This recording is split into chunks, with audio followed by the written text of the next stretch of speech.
Alright guys, welcome back to the Motorsport Manager Renault Career Mode. This is episode 3 and I'm having to go it alone. Gaming Jesus currently locked up for anti-Islam videos. He's been jailed for about 10 months, so he's probably going to be out for the whole of the season, and I'll just have to try and cope on my own. It's going to be a one-man band for Renault. I mean, I thought that story kind of sounded believable, but no, that's not what happened. They actually had a crash in testing last week, and you can see Sergio Perez here.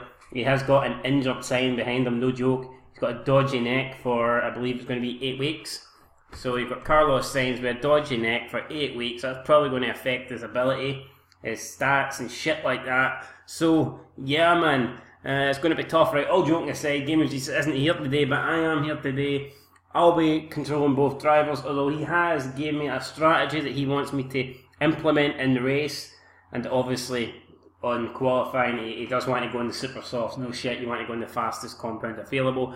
But yeah, so heading into the race, he has given me a strategy. Whether that strategy will work or not in Dubai, we don't know. We're coming off a pretty solid race, so opening race in Australia, I got 5th place with Hulkenberg, 10 points. Again, Gaming Jesus was looking solid for points finish towards the end, but just made the wrong tyre choice in the rain, then had problems with the engine and he quickly fell down the grid. But we were unlucky. We deserved to get both cars in the points. We could have had both cars in the top 6 if it wasn't from, just too much rain towards the end and then reliability issues. But anyway, Australia's over. Moving on to Dubai next. We want to get both cars in the points and we'll take it from there. Alright, so here we go, heading into round 2 of Dubai. Like I say, Carlos Sainz, dodgy neck for 6 weeks. Got the option of leaving at home, but he said he can race, so we'll race him, why not? But he's not going to be at his best, and that's kind of disappointing, because I think after that first race, getting the no points finish, he was looking to bounce back quickly here. And it might be a terrible start to the season for Carlos Sainz. If that neck injury really does affect his performances, he could be looking at maybe exiting rounds 4 or 5 of the championship with no points. Hopefully that's not the case, but we'll have to wait and see. Anyway, let's get into practice and see where we come. Alright man, so decent practice for us. As you can see, we finished 8th and 9th respectively, which is pretty good, to be honest. I mean, we didn't really get a lot of running on the super soft tyre, where we're basically doing like race runs, so I think we did really well there to get 8th and 9th. Not a lot in it between the drivers, less than a 10th. I say like 4,000ths of a second, so really fuck all in it between Hulkenberg and Sainz at the moment. And Alonso there up in 6th place for McLaren, which is very good, impressive from Alonso. And Van Dorn did alright as well, I guess. You're looking at our rivals, the likes of McLaren, Haas, Force India. It all seems to be pretty close this weekend. Maybe Force India slightly off the pace a wee bit, but then again I think they were running more or less on the medium tyres, so it's hard to know, man. We won't really know what the standings are like until we head into qualifying, so let's waste no more time and let's get it on. Alright, so we've got just over 2.5 minutes to go. We're sitting 10th and 11th in Q1. I think we'll be fine, but I don't know, man. We're not safe yet, so we're going to have to go and try and put in a good lap here. Hulkenberg just cannot get the speed balance correct. No matter what we do, we always seem to be off. We're going to try this. Hopefully it improves the speed balance, but Hulkenberg just been off the entire weekend really with that speed balance. So we're going to have to go on another set of super softs here, which is not what we wanted to do. But it's going to have to be done. Looks like Carlos Sainz. I fucking went backwards with him as well. Right, hold on here. Is that going to be enough?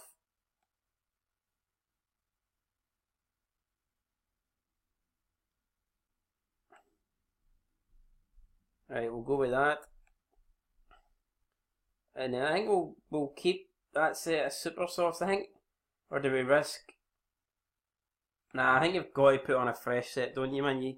You've got to go for it, man. You can't risk not doing it. So making changes to both cars here. Hopefully we can get the success that we need. And we haven't left them a lot of time to get round here actually. So I'm hoping that we haven't fucked up. I think we'll be alright though. I mean, I'd be surprised if both cars didn't make it round, but Definitely should have been a bit more careful there with the time. A minute to go. Hulkenberg, I think, will be fine. Will Carlos Sainz will make it round? That is worrying. Gaming Jesus in his hospital bed, in his prison sentence, man, must be absolutely fuming here if Carlos Sainz doesn't make it. Well, we know Hulkenberg's on it. Is Carlos Sainz going to make it with 12 seconds to go? He will make it, but not by much. Here we go, flying lap. It has to count now. It's going to be Hulkenberg first, and he is green, which is good. What is Sainz? Sainz is a bit down, actually, so not a great lap for Sainz. And Verstappen goes fastest there, so Verstappen with a 1:38. Sainz now way down here. Hulkenberg improving in both sectors, but Sainz is appearing to go backwards. Hulkenberg will go across the line. He has improved, I think. He's improved his lap. He doesn't go up the grid though. Neither does Sainz, but it's enough. No one else behind us improved on their lap time, so we stay in 11th and 12th, which is good.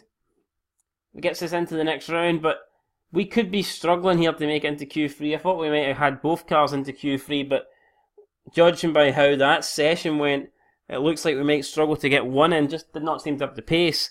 But anyway, the 5 drivers eliminated in Q1 are Ericsson, Leclerc, Brendan Hartley, Lance Stroll, and Sergei Sorokin. Right, 2 minutes left in Q2. We need to get a good lap in here. You see Hulkenberg just on the brink of going out, less than a 10th in front of Perez, who's 11th, and Carlos Sainz last. What the fuck happened here? We know he's struggling with that injury, but his last lap wasn't good at all, and it needs to be a lot better here. Will it be good though? We've got time to do one lap. Hulkenberg already on his. We need to see green sectors. That's really what we need at this stage. Carlos Sainz definitely needs green sectors. I guess all Hulkenberg has to do is make sure that nobody overtakes him, whereas Sainz has to find about half a second, so it's going to be very hard for Carlos Sainz. Hulkenberg, green, he's up at the moment, and that is pretty good. Carlos Sainz also goes green, and he does an even faster sector than Hulkenberg, so Carlos Sainz, as things stand, looking pretty good here. He is getting a bit of traffic though, which is not what he wanted. Hulkenberg, another good sector 2. Carlos Sainz, I think his sector 2 might be a bit shit now because of that. And Carlos Sainz goes third. Holy shit. God, and Hulkenberg had a terrible last sector. He doesn't improve, but Carlos Sainz finishing third, getting him safely through to Q3. The only disappointing thing is, it's not Q3. Can Carlos Sainz deliver that again in Q3? We will find out.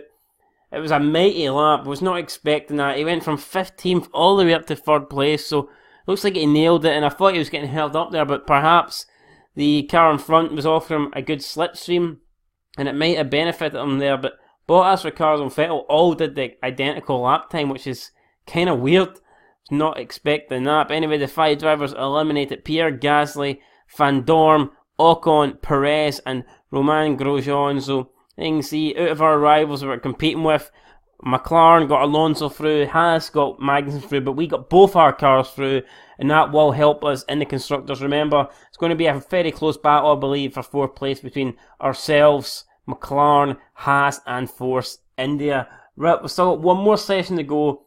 The job's not over yet. There's no point celebrating. If we could get 3rd and 9th, I'd be delighted, but I'm just happy to get both cars into the top 10, especially Carlos Sainz, who's struggling with that injury. I thought he would struggle this weekend badly, but worst case scenario is that he's going to start 10th, so far so good, but let's try and get a few more places up the grid. Alright, so we're in Q3, we've already did one lap each, and at this time it is Hulkenberg to put in a tremendous lap, getting him up into 5th place, less than half a second behind Hamilton. Sainz had another poor lap, you can see down in 10th, a full second off Hamilton, 3 tenths off Fernando Alonso, but he's got a lap here to make up for it. Can Sainz get further up the grid? Can Hulkenberg stay in 5th or even improve? We're about to find out as we go through Sector 1. Are we going to get a green lap time?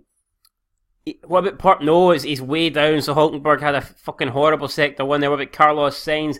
He needs a good one, and it's not great. He's improved, but it's nothing fantastic. He's way down on Hamilton. Sector 2 is 5. I think SAINZ here is going to improve, but I don't think he's going to do tremendous. I don't think it's going to be that much. He might just beat a few drivers, maybe beat Magnussen. Is he going to? No, I think he's fucked up there. What the fuck happened, man? Low battery, you shitting me? But man, that is not good. Fucking hell. So we've got shit lap times, we've got low batteries causing us all sorts of problems, and it finishes with a 5th and 10th place, which is pretty good. I mean, we would have took this heading into the weekend, but disappointed that SAINZ couldn't nail it where it really mattered. If you look at his Q2 lap time of 1:38.7, if he'd have produced that in Q3, then he'd have been starting 5th. So it would have been 5th and 6th. Both Renaults would have been occupying the 3rd row of the grid, but unfortunately he couldn't manage it, and he starts in 10th. But from there we can do damage, man. We can score good points from there. So we'll just go on to the race, try our best. We'll get the strategy of Gaming Jesus, and hopefully we can bring 2 yellow cars into the points. But that's going to do it, guys. Let me know down below where you think we can come in this race. Is there an outside chance at a podium? I don't know. It's going to be hard, but I think the fact that Danny Ricciardo got pole perhaps could give us a chance. I don't believe they've got the same race pace as Mercedes and Ferrari, so who knows? There could be a slight train behind Danny Ricciardo tomorrow, but that remains to be seen. We'll just have to wait and see what happens on the race day on Sunday. Until next time, guys, been Fog Gaming 2K. I've been going this one solo, so leave a like and subscribe, you bastards. It's been double the work for me, but I'm not complaining. Double the work, double the pay. I give it 2 cents, man. Happy days. Till next time, peace.